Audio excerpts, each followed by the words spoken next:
Hello friends, मैं प्रकाश यादव आप सभी लोगों को स्वागत करता हूं मेरे YouTube channel Prakash Yadav study centre पर।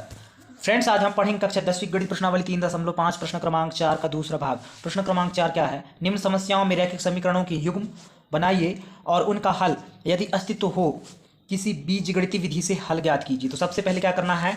रैखिक समीकरण युग्म बनाना है। उसके बाद बीजगणित विधि यानी कि विलोपन, प्रतिस्थापन और वृज गुणनखंड, इन तीन विधि से में से किसी एक विधि से हल ज्ञात करना है। तो उम्मीद करता हूं प्रश्न क्रमांक 4 क्या कह रहा है समझ गए हैं। अब उसके भाग 2 जो है उसको पढ़ते हैं और उसको हल करेंगे। ठीक है। एक भिन्न 1/3 हो जाती है जब उसके अंश में 1 घटाया जाता है, और वह 1/4 हो जाती है जब उसके हर में 8 जोड़ दिया जाता है। वह भिन्न ज्ञात कीजिए। तो इस प्रश्न को सबसे पहले क्या करना है? रैखिक समीकरण युग्म बनाना है और उसका हल बीजगणित विधि से करना है। ठीक है।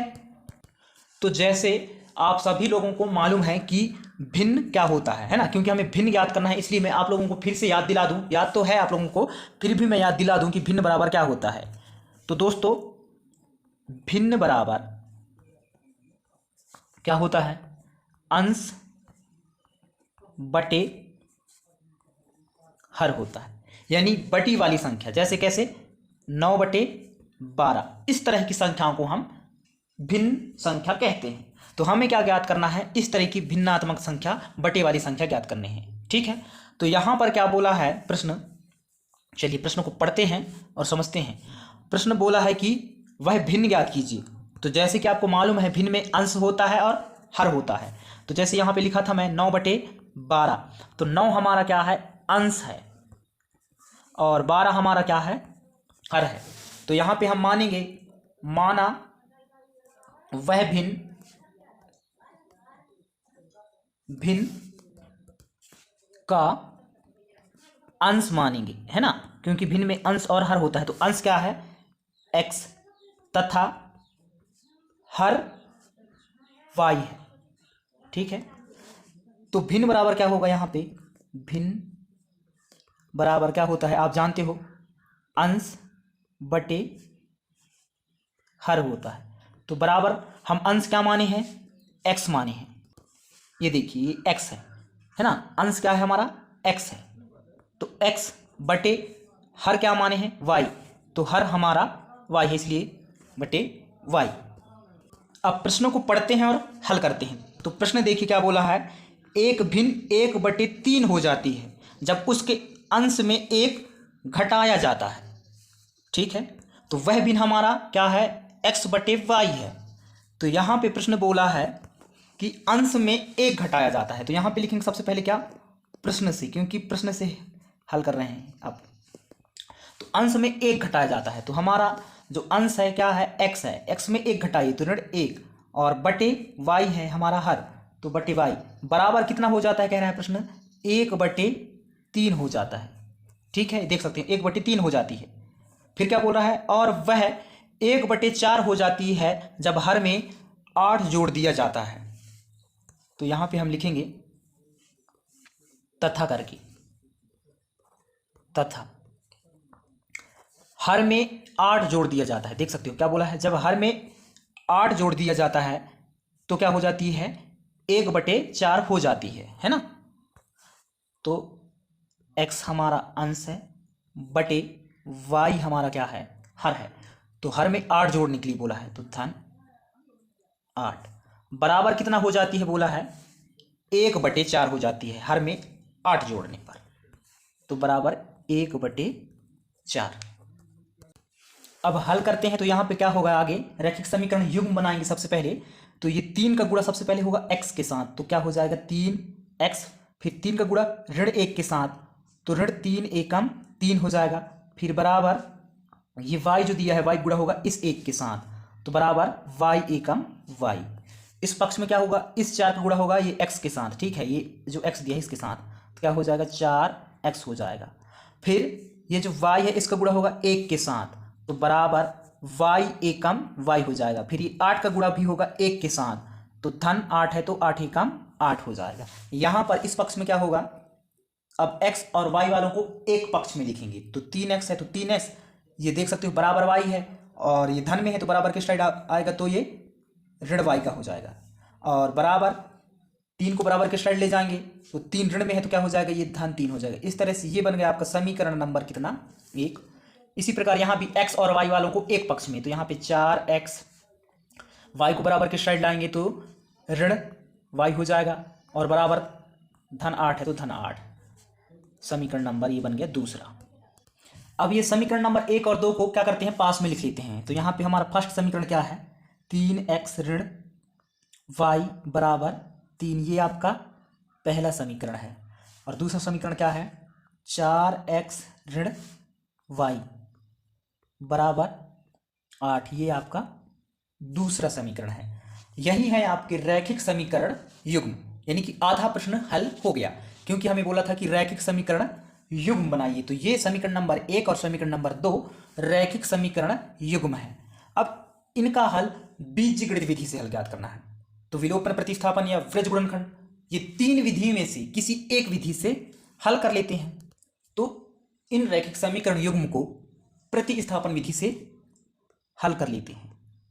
किसी भी विधि ले सकते हो, इसमें बताया नहीं गया है कि प्रतिस्थापन से ही हल करना है, कि विलोपन से करना है, कि वृज गुणनखंड विधि से करना है, ये नहीं बताया गया है। आपको जो विधि अच्छा लगे उसी विधि से हल कर सकते हो। तो यहाँ पे मैं प्रतिस्थापन विधि से हल कर रहा हूं। प्रतिस्थापन विधि क्या है, यहां से हम समीकरण नंबर 1 से तो लिखेंगे समीकरण नंबर 1 से y का मान निकालेंगे। तो देखिए ऋण y है सबसे पहले, तो ऋण y लेंगे, बराबर 3 दिया है तो बराबर 3 समीकरण नंबर 1 में। फिर ये 3x को बराबर के साइड लाएंगे तो 3x अभी धन का है तो ये हो जाएगा ऋण का 3x, इसको दे दीजिए, नहीं अभी नहीं होगा, यहाँ पे आगे क्या होगा, ये y है तो y, फिर बराबर ये y में जो ऋण लगा है देख सकते हो, y से पहले ऋण है तो ये ऋण का गुणा सबसे पहले 3 के साथ होगा, तो 3 से पहले धन का चिन्ह है तो यहाँ पे आ जाएगा ये ऋण 3, और 3x के पहले ऋण का चिन्ह है तो y से पहले ऋण का चिन्ह दिया है तो इस ऋण का चिन्ह ऋण 3x के साथ होगा तो धन 3x हो जाएगा। इस तरह से y बराबर क्या आ जाएगा, सबसे पहले हम 3x को लिखेंगे, धन का 3x है तो धन का 3x, और ऋण 3x है तो ऋण 3x। ये हो गया आपका समीकरण नंबर कितना, तीसरा।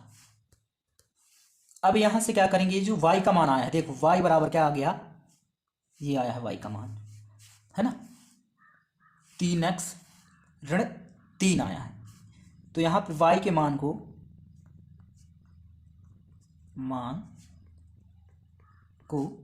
समीकरण किसमें, ये 2 में रखने पर, 2 में रखने पर, क्योंकि 1 से हल किए हैं तो समीकरण नंबर 3 बना है, तो y का मान आया है, इस y के मान को समीकरण नंबर 2 में रखेंगे।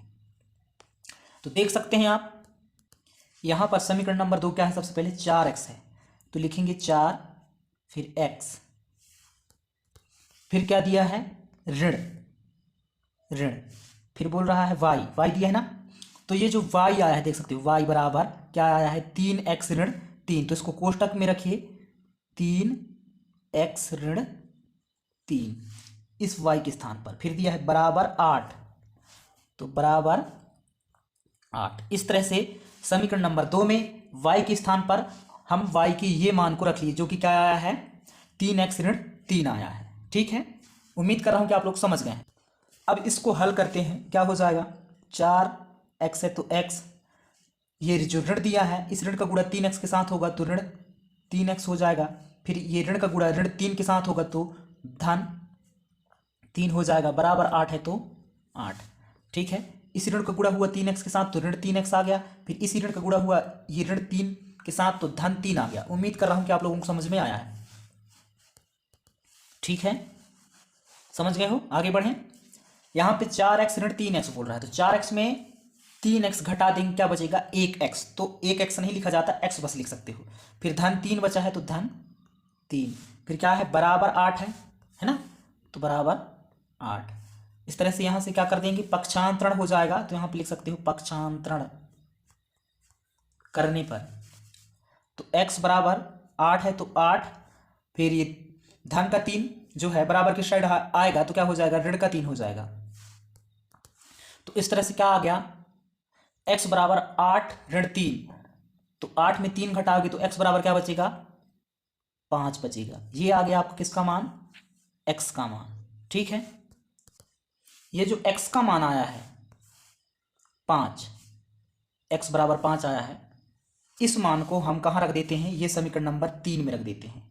ठीक है, तो यहाँ पे लिख सकते हो x, तो यहाँ पे मैं लिख दिया हूँ x के मान को समीकरण नंबर 3 में रखने पर, और ये है हमारा समीकरण नंबर 3। तो चलिए रखते हैं। तो देख सकते हैं सबसे पहले y दिया है, तो यहाँ पे लिखेंगे y समीकरण नंबर 3 में, ये है समीकरण नंबर 3, यहाँ पे दिया सबसे पहले y, तो y, फिर बराबर है तो बराबर, फिर कोष्टक के अंदर क्या दिया है, कोष्टक के अंदर दिया है 3, फिर दिया है क्या x, तो x बराबर आया है 5, तो x के स्थान में क्या हो जाएगा 5 हो जाएगा, लेकिन यहाँ पे 3 गुणित x है, तो x का मान आया है 5, तो यहाँ पे 3 गुणित 5 हो जाएगा। ठीक है, फिर यहाँ पे दिया है ऋण 3, ये देखिए ऋण 3, तो यहाँ पे हो जाएगा ऋण 3, कोष्टक बंद। फिर क्या हो जाएगा y बराबर, मान रख दिए हैं, अब हल करेंगे तो y बराबर क्या हो जाएगा, देखिए 3 का गुणा 5 के साथ होगा, तो 3 पच्चे 15 हो जाएगा। फिर ऋण 3 दिया है कोष्टक के अंदर, तो ऋण 3 हो जाएगा, तो y बराबर क्या आ गया 15 ऋण 3, 15 में 3 घटेगा, बचेगा क्या 12। तो इस तरह से y का मान आ गया 12, x का मान आ गया है 5। अतः वह भिन्न बराबर क्या माने थे, x बटे y, तो बराबर क्या हो जाएगा, x का मान आया है 5, तो 5 बटे y कह रहा है, तो y का मान आया है 12, तो बटे 12, तो अतः वह भिन्न क्या है 5 बटे 12 है। उम्मीद कर रहा हूं कि आप लोगों को यह सवाल समझ में आया है। कमेंट्स करके जरूर बताइए। चैनल पे नए हो तो चैनल को सब्सक्राइब कीजिए और वीडियो को लाइक जरूर कीजिए। Thank you so much. आप सभी लोग